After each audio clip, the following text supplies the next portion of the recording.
नमस्कार दोस्तों, ocean network में आपका स्वागत है। मैं हूं ओमकार चौधरी। पुतिन साहब आ रहे हैं करीब करीब 30 घंटे की भारत यात्रा पर और काफी व्यस्त उनका शेड्यूल है। जो शेड्यूल जारी किया गया है उसके हिसाब से न केवल दोनों राष्ट्र प्रमुखों के बीच में महत्वपूर्ण टॉक्स होने जा रही हैं और कई मुद्दों पर टॉक्स होंगे। इसके अलावा राष्ट्रपति भवन में जो उनका औपचारिक एक स्वागत है वो है।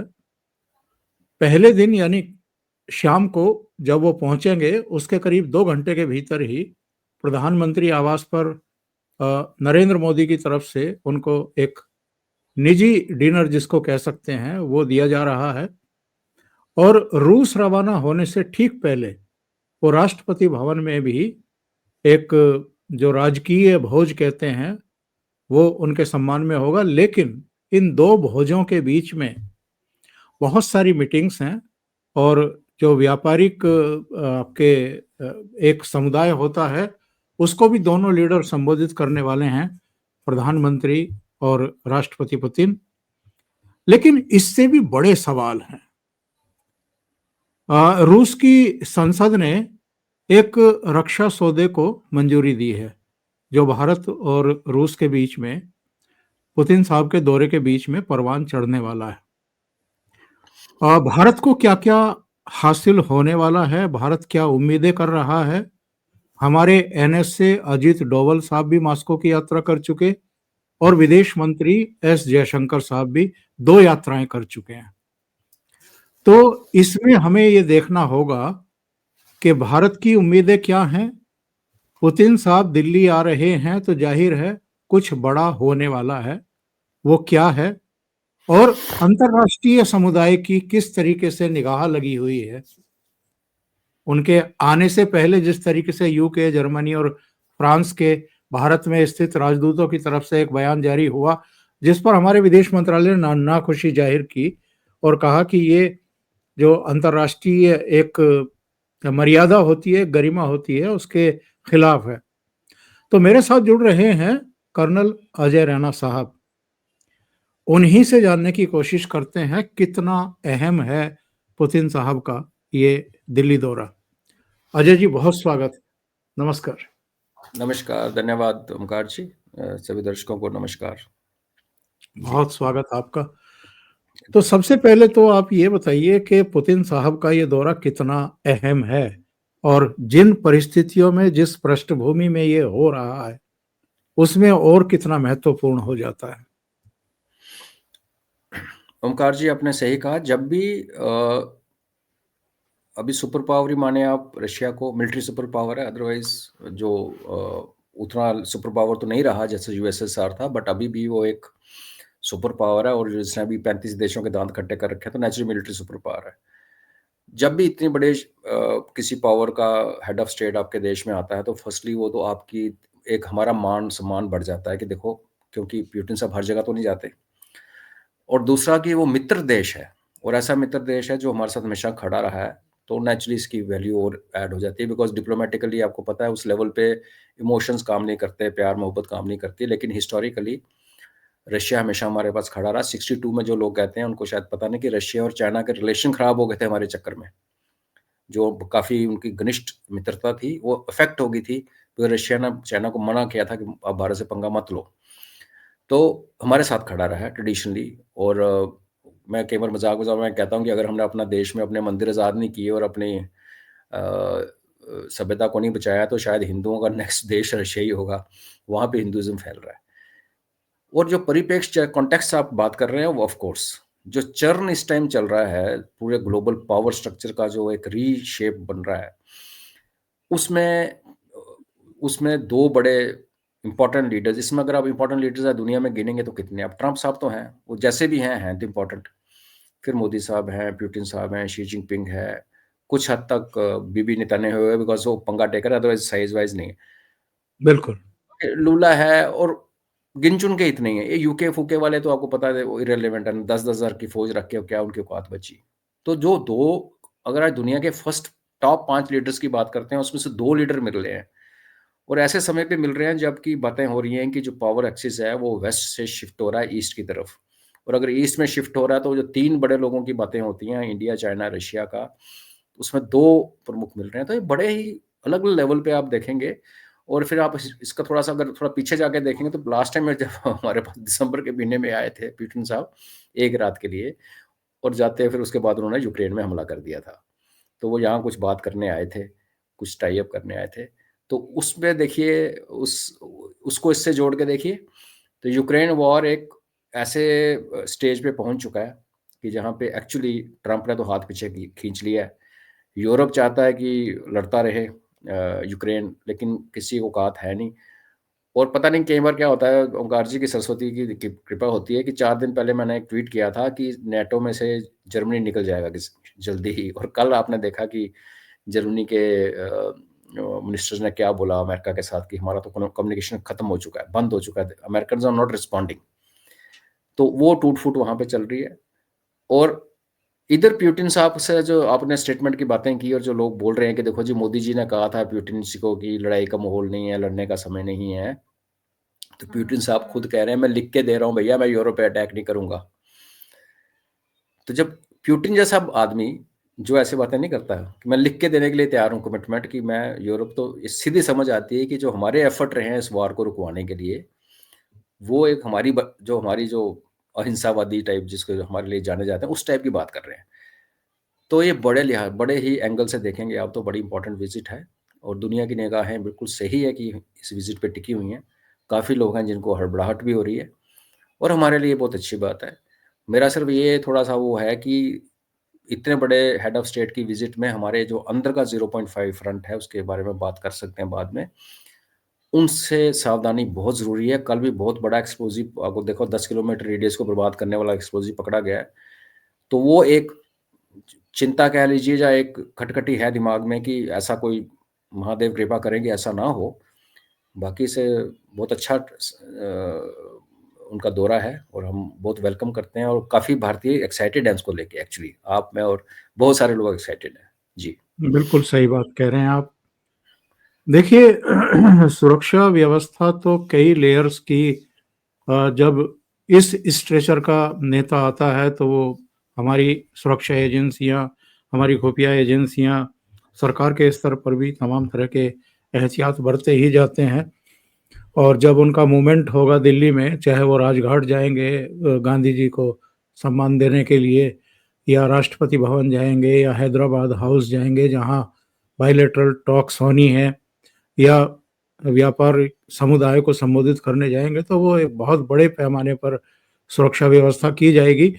लेकिन जो आपने चिंता जताई है कि जो भीतर का 0.5 है अपना, ये कोई खुरापात ना कर दे, क्योंकि हमने ये देखा है अजय जी कि जी। जेडी वेंस के समय भी ये पहलगाम हुआ था। राष्ट्रपति ट्रंप जब आए थे पहले कार्यकाल में तो दिल्ली में दंगा हुआ था। जी। कई ऐसे मौके पर, एक बार बिल क्लिंटन आए थे तो शायद छत्तीस सिंहपुरा की घटना वैसे हुई थी। जी, जी बिल्कुल। हाँ, तो इस तरह की घटनाएं जो हैं वो, और इसके पीछे यहाँ बैठे हुए लोग तो स्लीपर सेल्स को संरक्षण देते ही हैं, छुपने में मदद देते ही हैं, लेकिन सीमा पार पाकिस्तान की तरफ से भी कई तरह की षड्यंत्र और बेहूदगियां जो हैं वो ऐसे टाइम पर करने की कोशिश की जाती है। और ख़ास जी। तौर से पाकिस्तान की इस समय जो स्थितियां हैं, उसमें तो ज़रूर वो अपना जो फ़ोकस है वो भारत की तरफ शिफ्ट करना चाहेंगे, या अंतर्राष्ट्रीय स्तर पर कुछ मैसेज देना चाहेंगे। तो इन खतरों को टालने के लिए भी हमारी एजेंसियां निश्चित रूप से सक्रिय होंगी अजय जी। बिल्कुल, ये तो हमारा बिल्कुल आपने जो कहा और जो मैं बात शुरू की थी और आपने बहुत अच्छा उसका एक्सप्लेनेशन विद एग्ज़ाम्पल दिया है, तो ये हमारे सामने उदाहरण हैं। और ये भी हमें पता है कि हम पे टैरिफ का प्रेशर डाला गया, हम पे तरह-तरह के प्रेशर डाले गए, हम नहीं झुके, तो इनके पास आ जाकर एक ही चीज़ बचती है। और 6 दिसंबर की डेट भी देखो कोइंसाइड कर रही है, और ये पिछला जो बॉम्ब, दिल्ली बॉम्ब ब्लास्ट का जो पर्चा खुल के आ रहा था, उनको 6 दिसंबर का उनका इरादा था मल्टीपल ब्लास्ट करने का पूरे देश में। अ, और कल जो एक्सप्लोसिव पकड़ा गया, तो बिल्कुल वो खतरा है। और मैं हमेशा आजकल आई थिंक हर दूसरी पॉडकास्ट के थ्रू आपके इस माध्यम से भी कहूँगा लोगों की अपनी आंखें खोल के रखिए। सुरक्षा एजेंसीज अपना काम कर रही हैं, लेकिन हम भी इस लड़ाई में सैनिक हैं। हमें देखना चाहिए आगे पीछे कुछ संदिग्ध एक्टिविटी होती है। आप ये मत सोचें कि जैसे ओमकार जी ने कहा कि वो हैदराबाद हाउस में मीटिंग के लिए जा रहे हैं, तो उसका ये मतलब नहीं है कि पंजाब में, जम्मू कश्मीर में, बंगाल में, केरला में कुछ नहीं हो सकता। तो जहाँ पे भी आप हैं उसको देखिए, और एजेंसीज काम कर रही हैं उन पे तो हमें भरोसा है। पर वही बात होती है ना कि एजेंसीज को 100 में से 100 बार सक्सेसफुल होना पड़ेगा तो ब्लास्ट नहीं होता। एक बार स्लिप हो गया तो उसको तो एक एक मौका चाहिए दूसरी पार्टी को। सीमा पार जो बैठे हैं वो किसके टट्टू हैं? वो अमेरिकन के लिए काम करते हैं। अमेरिका पुतिन साहब की जान का दुश्मन है। तो नेचुरली एक बहुत बड़ा एक सेंसिटिव टाइम है। मिनिमम हम ये कर सकते हैं ओमकार जी कि हम अपने घरों में बैठ के किसी फेक न्यूज़, किसी डिसइन्फॉर्मेशन को बढ़ावा ना दें। जब विजिट चल रही है, कोई खबर आती भी है, थोड़ा हमें अपना सहजता से टाइम लें, थोड़ा अपने आप को एब्जॉर्ब करें, फिर उसको चेक करेंगे सच क्या है। क्योंकि आप देखिए अभी क्या हुआ पड़ोसी देश में, इमरान खान के मौत की खबर फैल गई आग की तरह। उसके बेटों ने बोल दिया वो तो इज़ नो मोर। इनफैक्ट मेरे जो कॉन्टैक्ट्स हैं पीओजे में, उनसे बात की है पश्तूनों के साथ, तो वो कहते हैं हाँ जी इमरान खान मर चुका है। कल उसकी सिस्टर मिल के आई, पता नहीं मरा नहीं मरा, हू नोज। बट कहने का मतलब ये है कि उससे आपने देखा कि कितनी मोबिलाइजेशन होगी। अडेरा जेल के बाहर करो 144 लगने के बावजूद लोग इकट्ठे हो गए, मरने मारने की बात हो गई थी। तो हमें अपनी मैच्योरिटी दिखानी चाहिए, सतर्कता दिखानी चाहिए, और बाकी उम्मीद करते हैं कि सब ठीक ठाक होगा। कोशिश तो पक्का होगी, इसमें कोई डाउट नहीं है। मेरे 100% यकीन है कि ईस्ट से हो, वेस्ट से हो, और अंदर जो छोटे छोटे ईस्ट वेस्ट बने हुए हैं, तो वो खतरा है ओंकार जी। अजय जी, ये जो यूके, फ्रांस और जर्मनी के दिल्ली स्थित राजदूतों की तरफ से एक बयान आया है, इसको आप किस तरीके से लेते हैं? क्योंकि जो एक राजनयिक मानदंड होते हैं, जो गरिमा होती है, एक मर्यादा होती है, उसका एक तरीके से उल्लंघन हुआ है।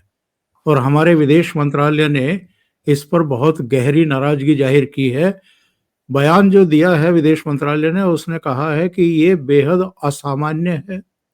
किसी तीसरे देश के साथ भारत के संबंधों पर सार्वजनिक तौर से टिप्पणी करना अच्छी कूटनीतिक प्रक्रिया नहीं है, इसे स्वीकार नहीं किया जाएगा।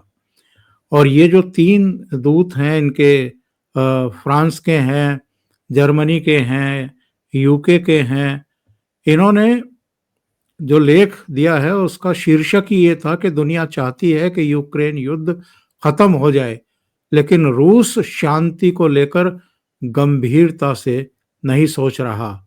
यूक्रेन पर जिस तरह से ड्रोन और मिसाइल हमले किए गए, ये शांति चाहने वाले किसी व्यक्ति की हरकतें नहीं हो सकती। यह अंधाधुंध हमले कोई हादसे नहीं हैं, बल्कि रूस के निर्दयी होने का प्रतीक है।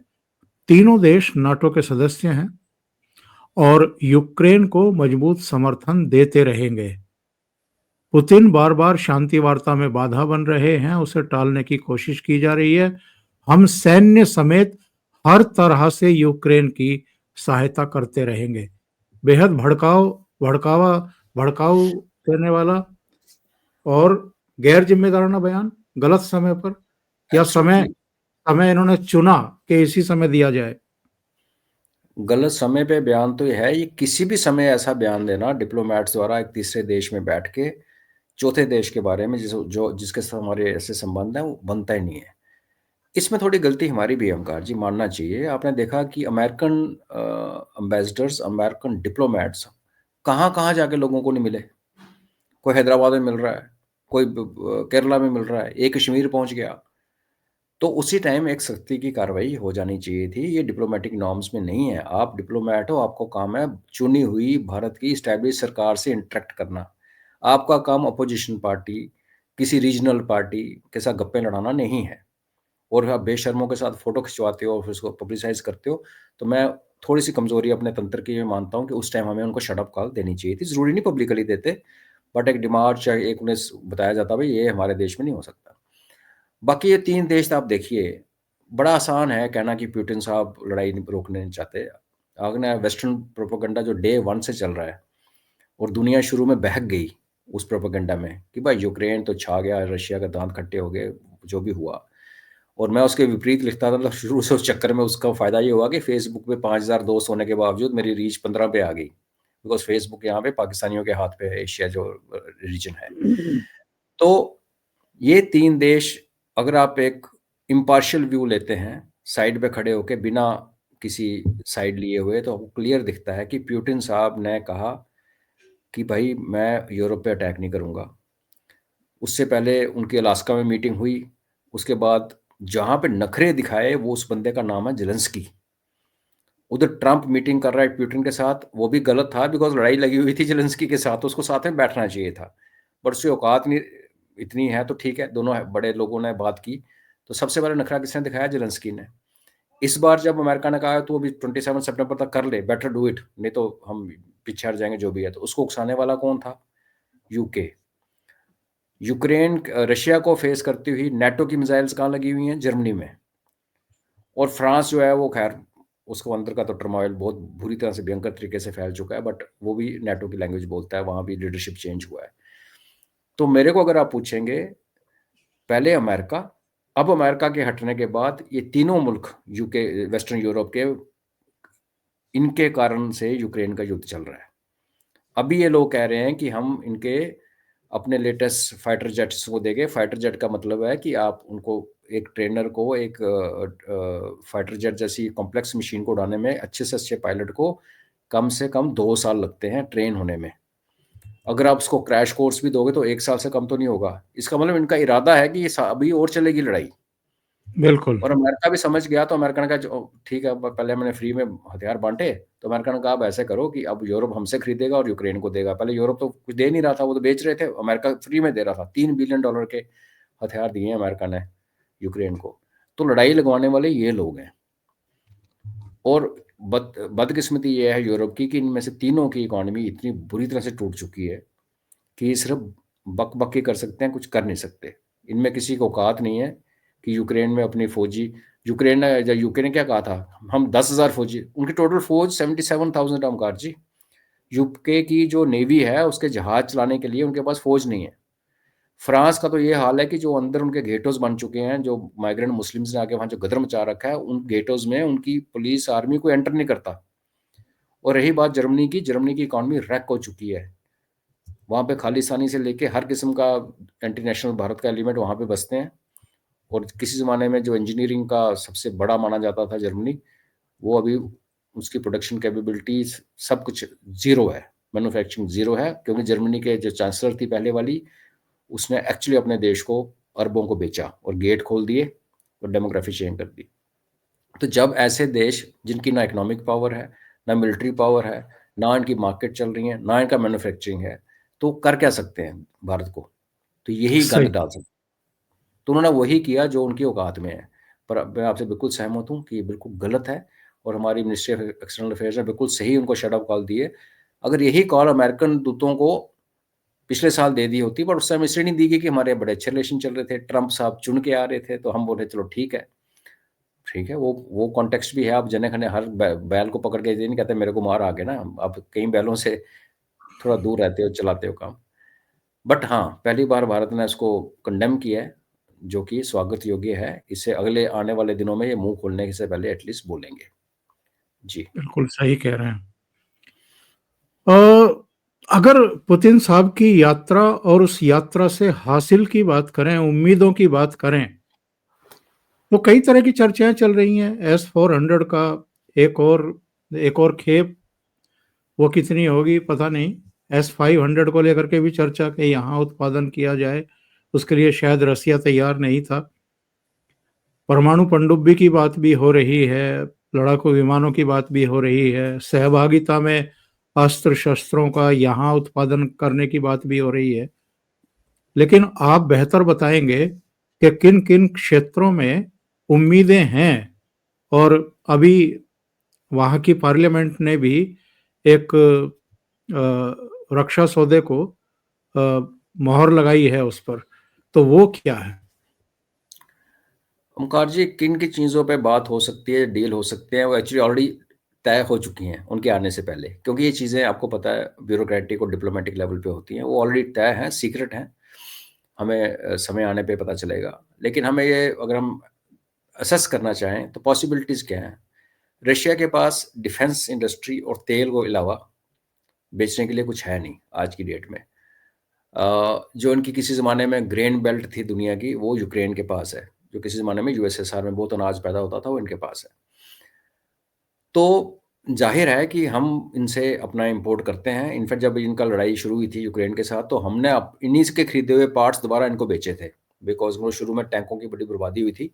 तो हमारे पास इनके T-72, T-90 सीरीज़ के टैंक्स हैं, तो उनके जो स्पेयर्स हमारे पास थे, हमने वापस उनको दिए, उनकी रिक्वेस्ट पे। तो जैसे आपने लिस्ट ली, तो उसमें सबसे पहले जब फाइटर जेट की बात करते हैं, हमारे पास बहुत बड़ी शॉर्टेज है। राफेल के आने का फ़ायदा ये है कि और राफेल आएँगे तो हमारी इंटीग्रेशन में बड़ा आसानी हो जाएगी, बिकॉज़ ऑलरेडी हमारे पास राफेल्स बहुत ज़्यादा हैं और अभी नेवी को भी मिल रहे हैं, तो जो भी 60-70 और आने हैं, तो अच्छी बात है, हो सकता है। लेकिन ये भी हमें मानना पड़ेगा कि जितनी हमारी डिमांड है, वो कितने टाइम में फ्रांस उसको पूरा करेगा। ये भी एक, हम एंडलेसली वेट नहीं कर सकते ना, कि हम वेट करेंगे। और ये भी नहीं कि राफेल सिर्फ़ भारत को बेच रहा है फ्रांस। सही। डसॉल्ट जो एविएशन जो है, वो और देशों के उनके पास ऑर्डर्स हैं, तो उसमें टाइम लगता है।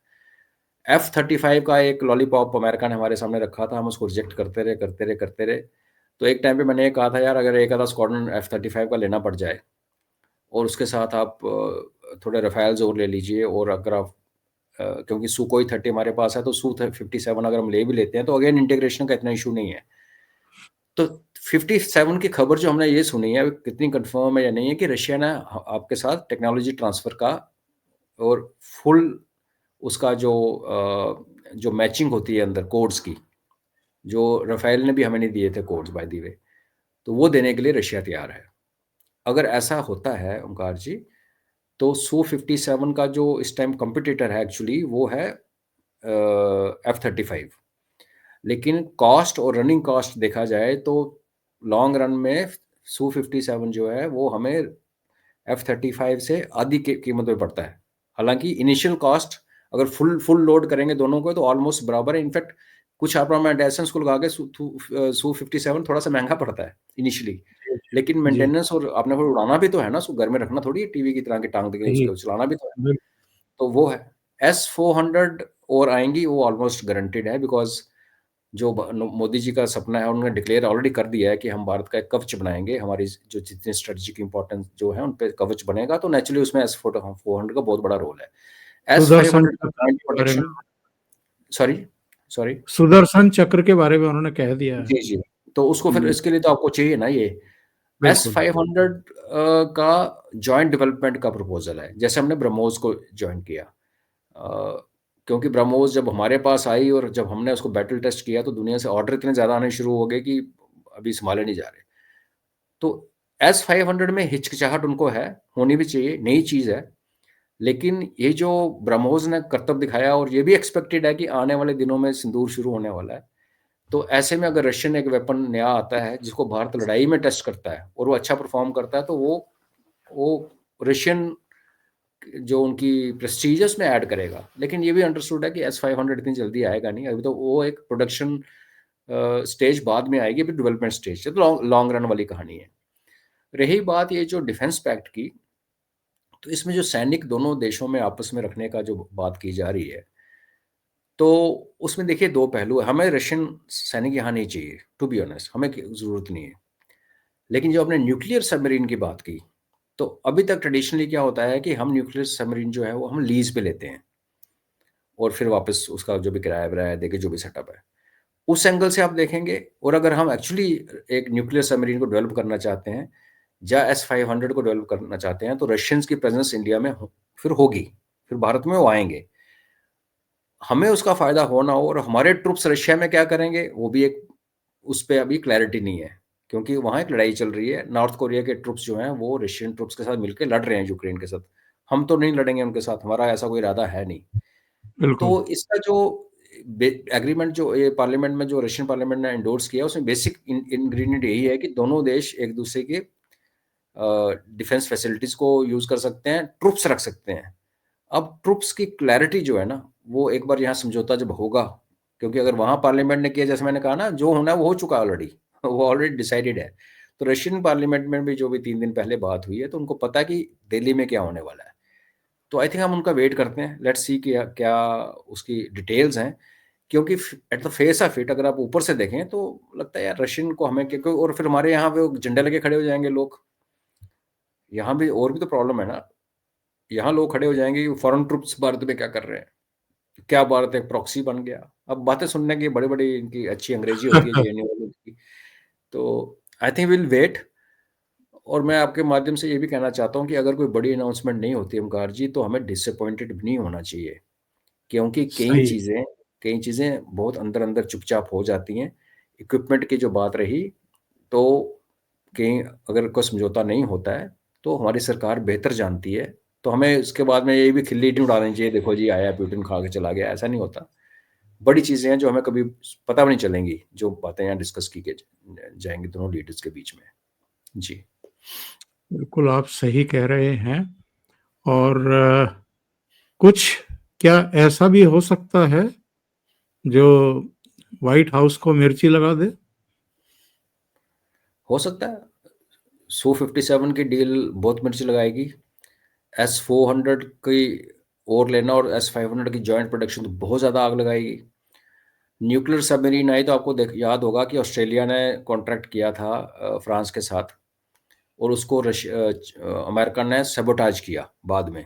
उस चक्कर में ऑस्ट्रेलिया की और फ्रांस की आपस में काफ़ी नाराज़गी हो गई। तो अगर वो भी कोई डील टेबल पे आ गई, और मैं कहता हूँ कि इन चीज़ों को 10 साल लगे, डजेंट मैटर। ये एक स्टेटमेंट का टाइम है, जैसे आपने कहा कि जो दुनिया का ग्लोबल चर्न चल रहा है, जो एक पूरा कहते हैं ना चटनी पीसी जा रही है पावर की, उसमें एक बहुत बड़ा डिप्लोमेटिक स्टेटमेंट होगा अगर हम रशिया के साथ कोई बड़ा ही ऐसे वाला लॉन्ग टर्म वाला रिसर्च रिलेटेड बनी बनाई चीज़ खरीदना एक चीज़ होती है ओमकार जी। अगर आप जॉइंट प्रोडक्शन में जाते हो, जॉइंट डेवलपमेंट की बात करते हो, टेक्निकल ट्रांसफर करने की बात करते हो, तो ये चीज़ें हैं जो बहुत इंपॉर्टेंट है। वो उस देश को फिर लॉन्ग रन में आत्मनिर्भर बनाती हैं। तो वो एक एक्सपेक्टेड है कि उस लाइन पे कुछ ना कुछ अनाउंसमेंट होगी और व्हाइट हाउस को फिर मैसेज क्लियर जाएगा। इनफैक्ट व्हाइट हाउस वालों को तो ऑलरेडी पता होगा कि क्या डील होने वाली है। इतना तो हम उनको ग्रांट करते हैं, सीएए को। जी। लेकिन चचा ट्रंप ने कहा था कि मैंने तो ये 25% अतिरिक्त जो सैंक्शन लगाया था टैरिफ के रूप में, ये इसलिए लगाया था कि प्रेशर बढ़े पुतिन पर और यूक्रेन का युद्ध खत्म हो। बहाना तो अच्छा ढूंढा था उन्होंने, और हो सकता है इसमें कुछ सच्चाई भी हो। लेकिन ना तो पुतिन पर कोई प्रेशर पड़ा है और ना ही हमारी आर्थिक सेहत पर कोई फर्क पड़ा है। हम तो 8% से ऊपर की जीडीपी से रन कर रहे हैं, और हमारा जो एक्सपोर्ट है वो भी अजय जी 12 से 14% बढ़ गया है। इनफैक्ट ओमकार जी आपने बड़ा अच्छा पॉइंट बोला। हमारा आज की डेट में जो इम्पोर्ट्स करके हम जो खर्चा करते हैं और जो एक्सपोर्ट करके पैसा कमाते हैं, और उसमें अगर हम ये जो हमारे नॉन रेजिडेंट भारतीय बाहर हैं जो अपने घरों में पैसे भेजते हैं उनको जोड़ लें, तो हमारा इम्पोर्ट और एक्सपोर्ट दोनों बिल्कुल बैलेंस्ड है, जो कि किसी भी देश के लिए बहुत अच्छी चीज़ है। नहीं तो जनरली क्या होता है, हमारे जैसा देश पहले क्या करता है, इम्पोर्ट बड़ा कर लेता है और बिल्कुल। एक्सपोर्ट करने के लिए कुछ होता नहीं। तो फिर हमारा फिर डॉलर डॉलर करते नुकसान होना शुरू होता है। यहाँ पे इस टाइम पे ये जो टैरिफ का ड्रामा हुआ, इसके बावजूद क्रूड ऑयल का हमारा इंपोर्ट में बहुत बड़ा हिस्सा है, उसके बावजूद हमारा इंपोर्ट और एक्सपोर्ट लेवल है।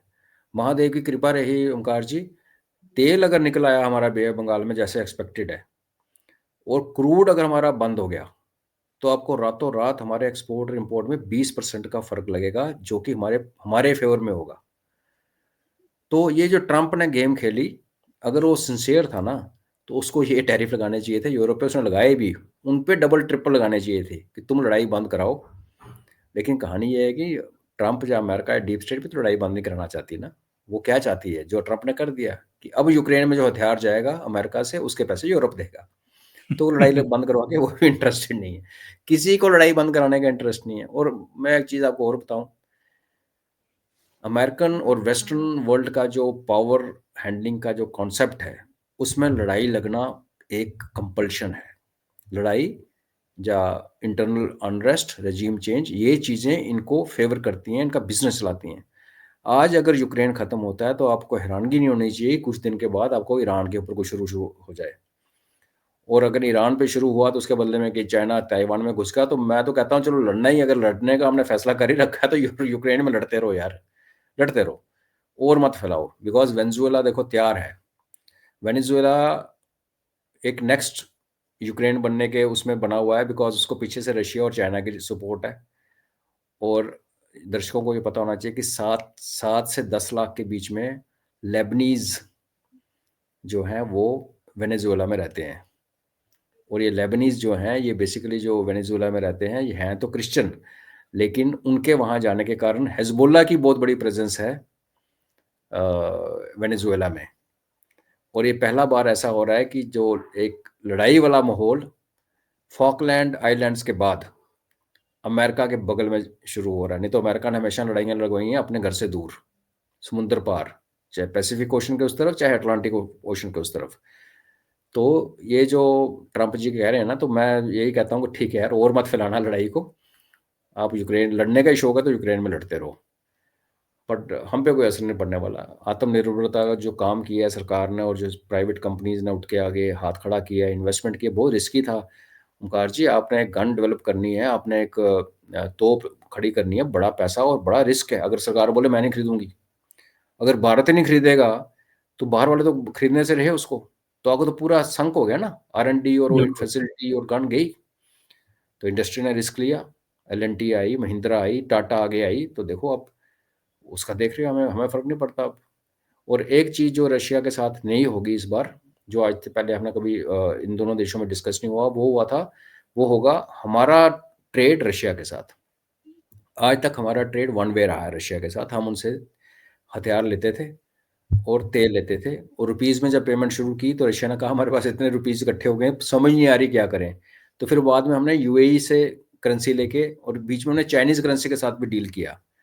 लेकिन जब ये टैरिफ लगे थे तो आपको याद होगा, तब रशिया ने कहा था, रशिया का जो डिप्लोमेट यहाँ पे एम्बेसडर है इंडिया में, उन्होंने कहा था कि हमारी मार्केट्स खुली हैं, अगर आपको बाहर को रोकता है तो you are most welcome to come and sell in Russia. तो जो भारत एक्सपोर्टिंग टू रशिया, ऐसी वाली डील भी मुझे लगता है कि इस इन डील्स में से निकलेगी, जो पहली बार होगा अपने आप में। अगर रशिया की मार्केट खुल जाती है हमारे लिए, तो जैसे आपने ऑलरेडी कहा कि हमारा एक्सपोर्ट वैसे ही बढ़ गया है, क्योंकि ये जो मेहनत की है सरकार ने अफ्रीका में जाके, ऐसी कंट्रीज में जाके जहाँ पे मार्केट्स खोली हैं हमारे लिए, तो उसका बिल्कुल। और जो उसका फर्क इम्पैक्ट हमें दिख रहा है। जी। और अजय जी, जब निजी भोज पर बैठेंगे मोदी साहब और पुतिन जी, तो है तो निजी भोज, लेकिन वहाँ बहुत सारी ऐसी बातें होंगी जो आउट नहीं होंगी, कभी सामने नहीं आएंगी, लेकिन बाद में उनके असर दिखाई देंगे।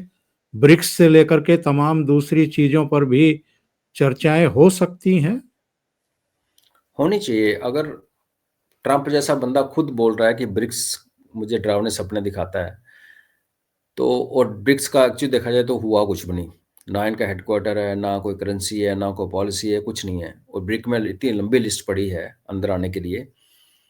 तो हाई टाइम, अगर हम सीरियस हैं, उस पावर को हथियाना चाहते हैं, वेस्ट से ईस्ट में शिफ्ट करना चाहते हैं, तो हमें ब्रिक्स पे बात करनी चाहिए, RIC पे भी बात करनी चाहिए। चाइना को कैसे अकोमोडेट करना है, चाइना के साथ हमारी थोड़ी सी अभी नरमी हुई है, तो उसको उसको यूज़ करके। और फिर ईरान का बीच में एंगल है, जो रशिया की सेंसिटिविटी है, चाइना की सेंसिटिविटी है, और हमारी सेंसिटिविटी तो वैसे नहीं है, लेकिन हमारी चाबार वहाँ पे है। और अगर अमेरिका ईरान के पीछे पड़ जाता है तो हमारा भी नुकसान हो सकता है। तो हमारे कॉमन थ्रेट्स और कॉमन बेनिफिट्स वाला एक सामने फील्ड है, जिसमें एक चाइना बहुत बड़ी एक अनप्रिडिक्टेबल सी एंटिटी है। लेकिन मैं आपको ये भी बताऊं ओमकार जी, चाइना के बारे में जो हमारे दिमागों में बातें विचार है ना, ये भी प्रोपेगेंडा ज़्यादा है, सच्चाई कम है। जितना हम उसको बुरा दिखाते हैं, बुरा पेंट करते हैं, वो उतना बुरा है नहीं। हमारी अपनी कमज़ोरियाँ थी, 62 में हमने खुद पंगे लिए, बिना तैयारी के मार पड़ी, और चाइना ऑलमोस्ट शाम के प्लेन्स तक आके वापस चला गया। वो ठीक है कि उनको लॉजिस्टिक प्रॉब्लम हो रही थी, हिमालय के इधर से आना, वो ठीक है, लेकिन फैक्ट ये है कि वापस खुद गया था। इधर ईस्ट लद्दाख में जब हुआ, गलवान में मार पड़ी, उससे पहले एक क्लैश ऑलरेडी पेंगोंग त्सो के लेक पे हफ्ता 10 दिन पहले हो चुका था, जिसकी खबरें बाद में आई। लेकिन जब कैलाश पे हम चढ़े तो चाइना पीछे हट गया। तो चाइना को भी पता कि उसको सेंसिटिविटी है कि एक साइचिन के थ्रू जो उसका हाईवे बना हुआ है उसको वो पैडिंग करना पड़ जाता है। वो चाहता है उसके वेस्ट में उसकी इतनी प्रेजेंस रहे कि हम उसको उस हाईवे को उसको तंग ना कर सकें। बिल्कुल। जब वो बन रहा था तो हमने बनने दी, वो हमारी बेवकूफ़ी थी। अभी वो उसको बना के प्रोटेक्ट कर रहा था, उसका फ़र्ज़ बनता है। कोई भी देश अगर अपनी एक लाइफ़लाइन खोलता है दूसरे देश के अंदर से, दूसरा देश रिएक्ट नहीं करता तो वो दूसरे देश की बेवकूफ़ी है ना। अब उसने बना ली तो वो तो उस पे लड़ेगा। तो अदरवाइज़ जितनी कहानियाँ हमारे यहाँ पे दिमालों फ़िल्में भी बनी क्योंकि हम हार चुके थे और फिर बताना था कि हम इसलिए हारे कि वो बहुत स्ट्रॉन्ग हैं, बहुत बड़े हैं, इतना था नहीं। और आज भी देखा जाए तो अगर एक बॉर्डर डिस्प्यूट हमारा सेटल हो जाए तो हमारा चाइना के पास और क्या पंगा है? कोई पंगा नहीं है। वो भी एक सिविलाइज़ेशन है, हम पुराने पुराने मित्र हैं एक्चुअली हम। और चाइना तो दूर होता था, तिब्बत था बीच में। तो ये जो ख़्याल कुछ लोग कहते हैं कि हमें अभी तिब्बत को एक्टिवेट कर देना चाहिए, अभी हम चाइना को ना करना चाहिए, तो वो करेंगे तो ना तो ब्रिक्स बनेगा, ना आरआईसी बनेगा, तो फिर अगेन हम वेस्टर्न हाथों में खेल जाएँगे। ये टाइम बिल्कुल। है, हमारी तरफ पीस होना चाहिए, ये 3 पावर्स के बीच में पीस और अंडरस्टैंडिंग होनी चाहिए, बाकी दुनिया लड़ती है, जो जाए भाड़ में। दैट्स हाउ ऐसा रहेगा 8-10 साल तो हमें बहुत बेनिफिट होने वाला है। जी। 50 के दशक में एक फ़िल्म आई थी अनाड़ी। उसमें एक गीत था, वो चाँद खिला, वो तारे हँसे, ये रात अजब मतवाली है, समझने वाले समझना समझ वाले गए समझ हैं, ना ना समझे। समझे वो अनाड़ी है। जी, तो ये ट्रम्प साहब के ऊपर फिट बैठता है। उन्होंने 4 कोशिशें की मोदी जी को बुलाने की, मुलाकात करने की। मोदी जी ने मुलाकात नहीं की, मोदी जी नहीं गए और पुतिन को मॉस्को से दिल्ली बुला कर के उनका सम्मान किया जा रहा है। उनकी गलबैयाँ दोनों की देखने को मिलेंगी।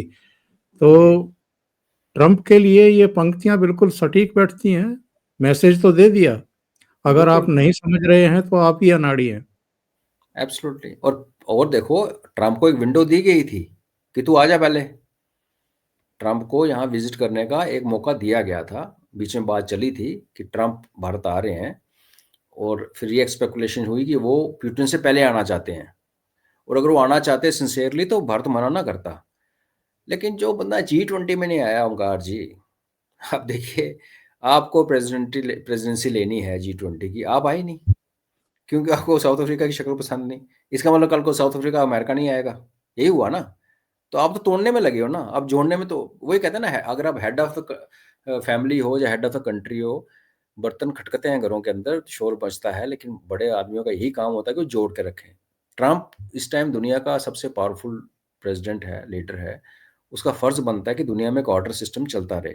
लेकिन उसने दोस्ती की है पाकिस्तानियों के साथ। उसने दोस्ती कर रखी है अपने क्रिप्टो की डील में जहाँ फ़ायदा हो रहा है उन लोगों के ऊपर। उसकी दोस्ती का बेसिस अब बिज़नेस बन चुका है, ट्रांज़ैक्शनल हो बिल्कुल। गया है। और वो भी लोग बर्दाश्त कर लेते हैं कि ठीक है, आप लो, आप दो ट्रांज़ैक्शन। आप टेररिस्टों को अपने गले में, आप वो सीरिया वाले को बुला के व्हाइट हाउस में हाथ मिला रहे हो, क्योंकि वहाँ से तेल चोरी करना है आपने।